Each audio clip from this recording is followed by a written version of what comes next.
Chapter 19, enough with the violins. After a while, Gabe felt like talking about the crucifix thing. Michael, called out Gabe. What? You remember when I brought up about kissing crucifixes? Asked Gabe, with a distressing look again on his face. Michael eyed Gabe up some, all baffled. Why did you do it a lot? What do you mean, why did I do it? You're making it sound like it's some weird thing. What's wrong with it? Nothing, really, but when you did it, I don't know, I just always got this vibe from you and all. And it looked like it was something very important to you when you did it, Gabe tried to explain, since it did fill him up with distress every time he saw it.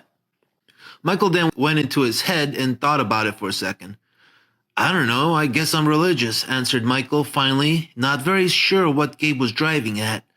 Never seen you go to church. Well, I guess I picked it up from my mom, since she used to do it a lot, too, kissing crucifixes from what I remember, responded Michael, and felt like not pushing it any further. The two continued on as Gabe also continued thinking about other matters that troubled him about his old chum here. Why do you always let your fist do the talking? Asked Gabe. What? It's fun, responded Michael, not thinking too much about it. No, I mean, why do you always have to feel like the world is against you? Michael now stopped. Unlike what Gabe had asked first, this one at least struck a chord with him. It was the type of question that could take one back a bit and bring things into focus. I don't know, maybe because it is, replied Michael, unwilling to go any further. Gabe didn't like that response. Michael was just being self-centered again, seeing as how he seemed to think the world somehow revolved around him and his troubles. And Gabe didn't like it one bit. Everyone's a fucking asshole, continued Michael. No, they're not. Not every guy you come across is going to be an asshole trying to best you, continued Gabe.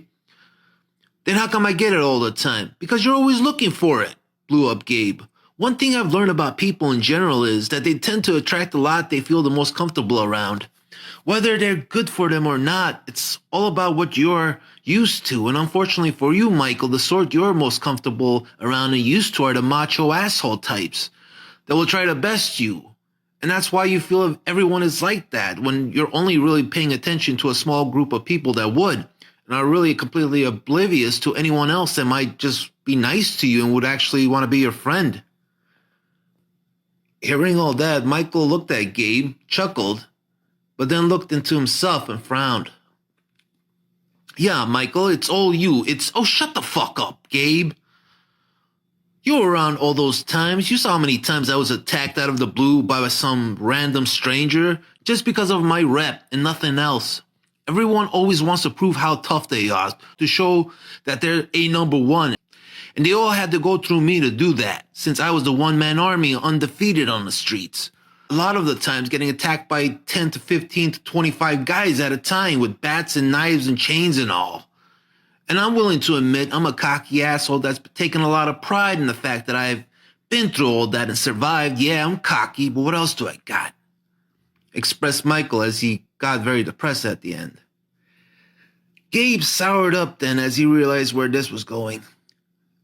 And I was always all alone in all those moments. It was always me versus all of them. I mean, where were the rest of the rest of the Shamrocks that didn't even know half the shit you'd pull until we heard about it the next day, lashed out Gabe, a response to a question Gabe had given several times in the past.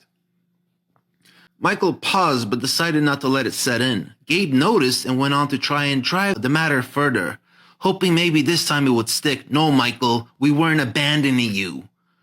We tried to be there with most of the shit you'd start, but we couldn't be there all of the time, and really, you wanted to be alone most of the time. Gabe paused as Michael started setting up his blockade against hearing the rest. Gabe then decided to go for a weak spot and try to burst on through. You know, Michael, I'm not sure if you're aware of this, but you were never the head honcho in the outfit. Not really.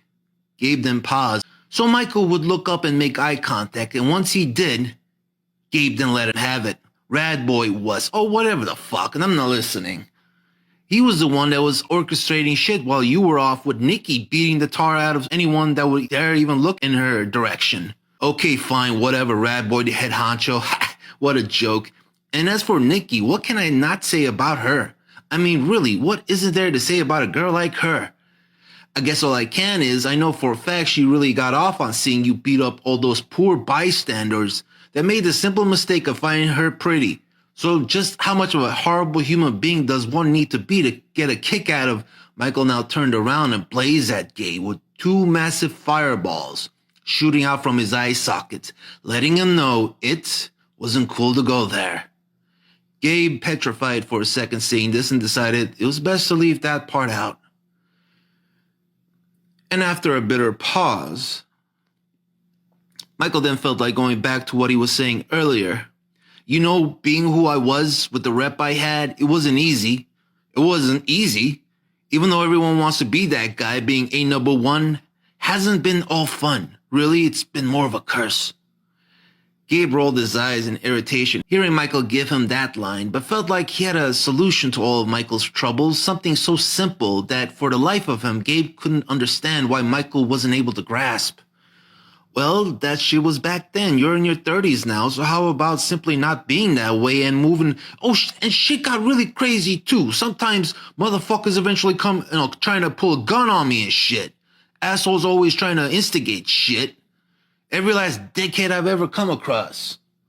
Michael had pretty much interrupted Gabe there before he could finish, and what pissed off Gabe the most was how he continued to play his little violin as Gabe tried to do his best to give him a simple way out. Not being his old self. You know, Michael, you really are something else. A real oddity now that I come to think of it. A real freak of nature. Guns and shit. At least a quarter of the Shamrocks were packing back then, and so was the rest of the city. Yet you kept going on how you probably imagine how your father, your dad must have done back in the day, off some silly code that only existed in your head, yours. For let's not forget, your dad was a hitman for the fucking mob, so a code I'm sure he especially and definitely didn't live by. Going mano a mano with your fists, which really no one else has been doing. You really are something funny and weird, and it's really astonishing how you've come this far and survived, considering all the ridiculous number of enemies you've made. I guess there's something about your nature that affects everyone around you, making them hesitate half the time pulling out a piece. I guess when they see you putting up your dukes the way you do, it makes them want to play by your rules and makes them want to beat you at your own game. Like watching some old world figure stepping out of the past from some black and white photo where everyone's got a mustache and all about the fisticuffs. Bringing his old school Plookaville ways into the present day mix and changing the whole mindset of the game. And then again, I've seen you cheat. So you ain't exactly Mr. Put up your dukes and fight me like a real man all the time. But all in all honesty, besides all that, you've really just been lucky too, mostly actually. Lucky no one just didn't decide to pull a Indiana Jones and shoot your ass while you had your dukes up.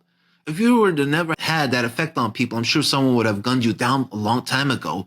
And I guess the rest of us got lucky too. We were always a ragtag group outfit, small potatoes, so we were never worth the trouble. Wow. You really are something else. So fucking stupid, even though you're not stupid, but yet still so stupid in your own unique way. Living in your own little world where... thought Gabe.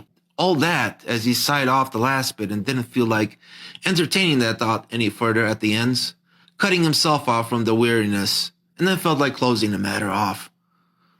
So you're saying you've never instigated anything? Asked Gabe all drearily like, oh, for fuck's sakes, Gabe, what? Yeah, I guess I have. Like that G-Nix thing, I'm an asshole and an idiot, and I can't change my nature, declared Michael, and felt like he could at least accept that. A pause followed, and then Gabe felt like dropping the sour lemons. You know, I was kind of impressed how you were arguing with my French bandmate of mine.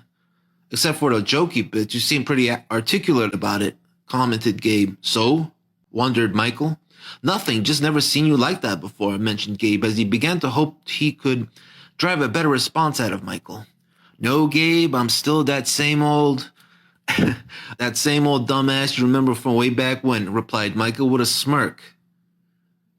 Gabe began scratching his head as he was unable to make any sense of what he just saw and heard. Couldn't understand how anyone could seem so pleased to be considered an idiot, which Gabe knew Michael really wasn't. Gabe always felt like he knew Michael inside and out, but still not deep enough.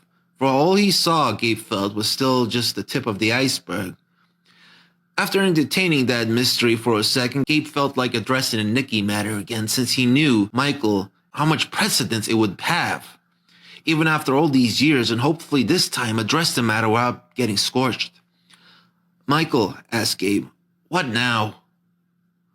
Mind if I make an observation? Fine, what? I've noticed how you are around most girls, or were, since I can't really say for now, but what? But around Nikki you were different. Also with Nikki especially, you were a bit of a what? Nothing. Madboy chickened out, fearing another reprisal as Michael spun his head around and eyeballed him in a menacing manner.